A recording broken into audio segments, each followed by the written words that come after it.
Hello my lovelies, it is tea break time. Now you are probably wondering why on earth all this content about the NEC show is coming out, whereas in the past all the content has come from during the show. Well, guess what? Those of us that have applied for a vlogger pass have to put content out before as part of that pass. Fair enough for new channels and people that haven't done stuff before, but some of the bigger channels, that seems a bit cheeky. Anyway, here is my video to tell you what I'm planning at the show. And it involves post-it notes. Let me grab my post-it notes.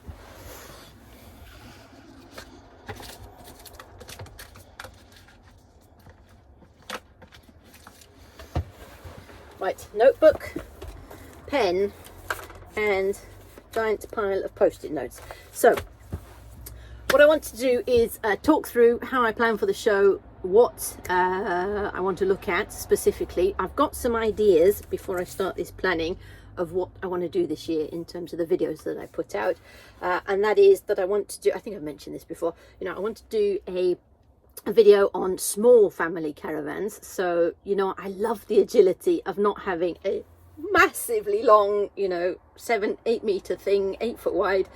The agility that a small caravan gives us and the ability to get down Cornish lanes without worrying.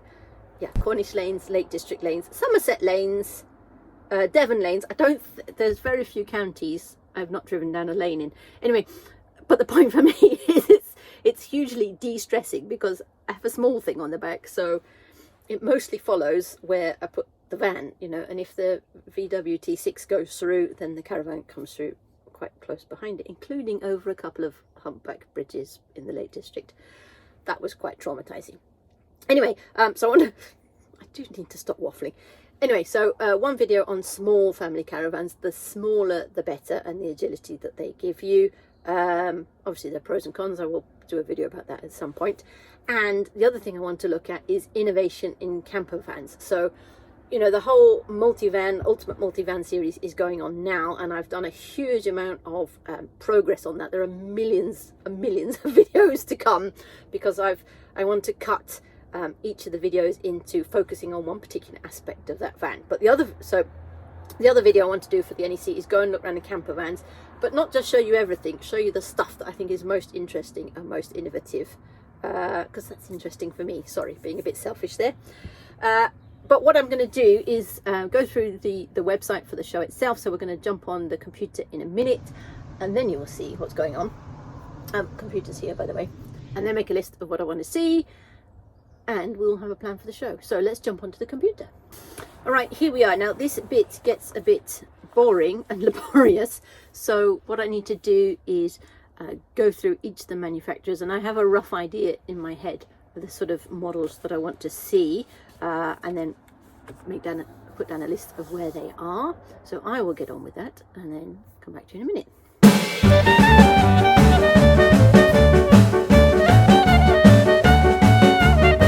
Alright, so I've done my list, and I'm a great fan of post-it notes. So I have categorized them by post-it note.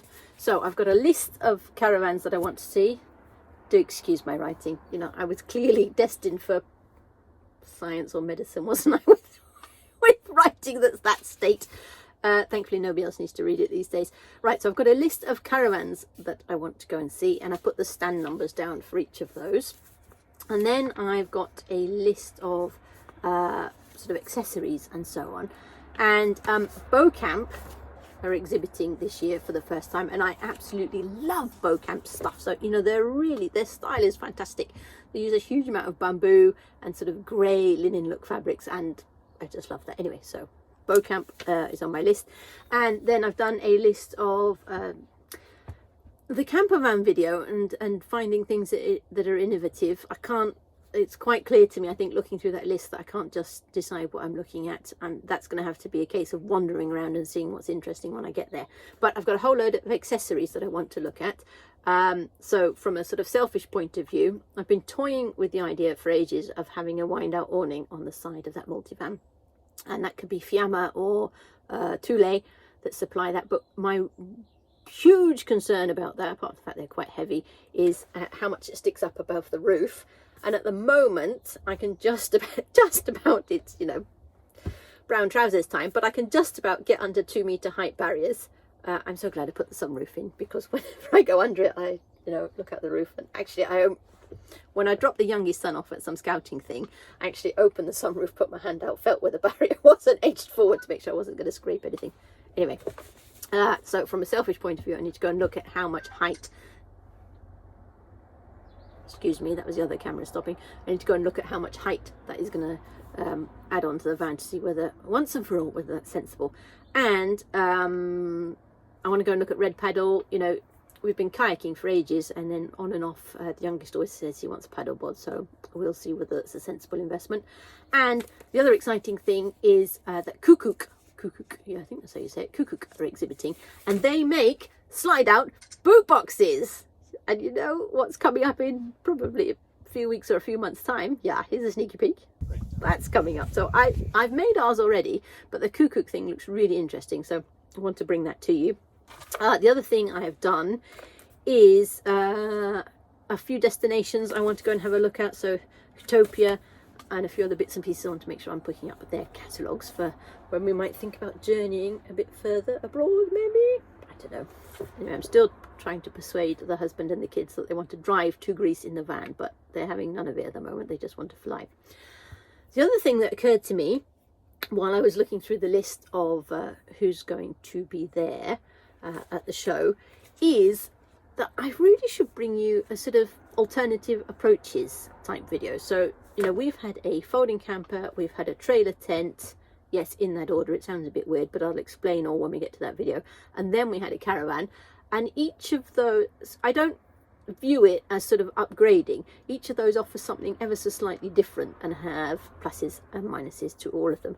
So what I will do is try and bring you an alternatives approaches. So, you can get so far with a small caravan, but in some cases, the benefits of not having a caravan, but having some sort of trailer tent type thing outweigh the advantages of it being a caravan. So I will bring you alternatives for family, not tent camping, let's put it that way. Comfortable family camping, but alternatives to caravan investment.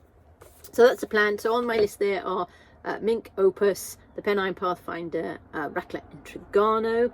Obviously, on my small family caravans list, I have got Adria. Now, the only Adria that counts as small in my book is the Action, and rather annoyingly, the 391PH, which is the only 4-berth they do, it's very common on the continent, but they don't seem to bring it into the UK market, which is a bit annoying. Anyway, I will go and check out the Adria stand 3060 and see if there's any chance of them doing that. So Canal Swinesburg, sorry, I'm flapping my post-it note at you, of course have the Caravan, and there's is it the 390 or the 402? Anyway, I filmed them last show, I'll put a link down below. They are brilliant, they're really solid little caravans. And the thing I love about them actually as a parent is that the bunks in those things are all sensible size and weight. So the bunks in the Weinsbergs and the Canauses, if they're fixed bunks rather than pop-up things, they're like 75 centimeters wide, which is a small single. It's a proper size bed. You can get an adult in there. I think the weight limits on them are 75 or 80 kilos, which is incredibly sensible. That is an adult size bed.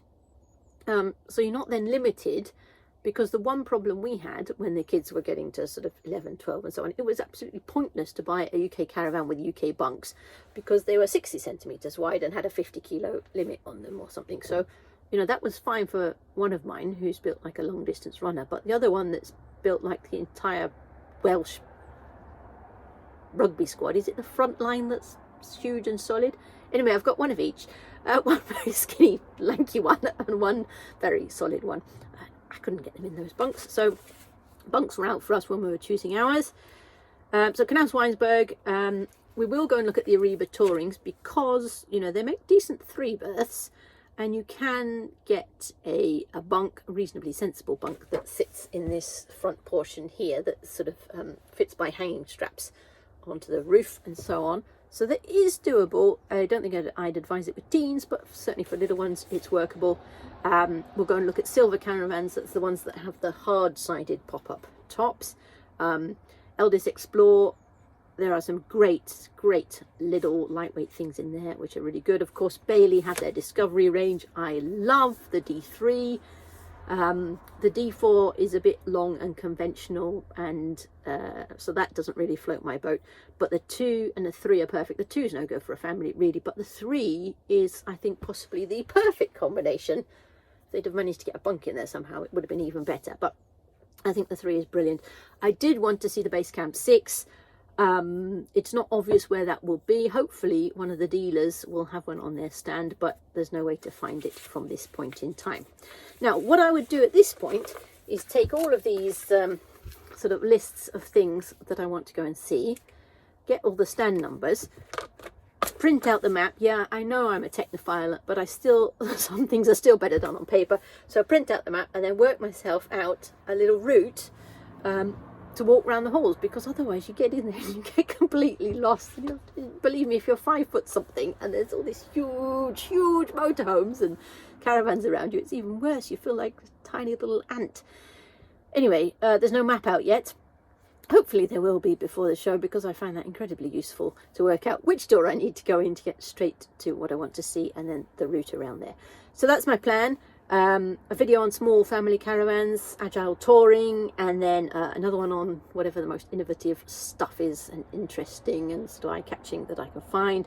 And then hopefully as part of the show coverage, but possibly after, I'll do a video on different approaches. So if you're umming and erring about whether a caravan is the right setup for you, then I will make a video for you. So that's the plan. Nobody's been to a show for 2 years. There are huge numbers of tickets already sold. I think when I had the last update, it was something like 50,000 already sold. You can't pay cash on the door, so if you want to go, you need to pre-book a ticket. Obviously, you need to make sure you've got your COVID pass and your masks and all that sort of good stuff. If you're going, say hello. It will be lovely to see you. I promise to try and be sociable rather than focus on trying to follow my map round. I think there's a meetup on the Saturday. I'll put some details out for the details of what's happening there when it's known. And thanks for watching for today. I've lost the ability to speak. I need to shut it now. So thanks for watching. See you in the next one. Bye for now.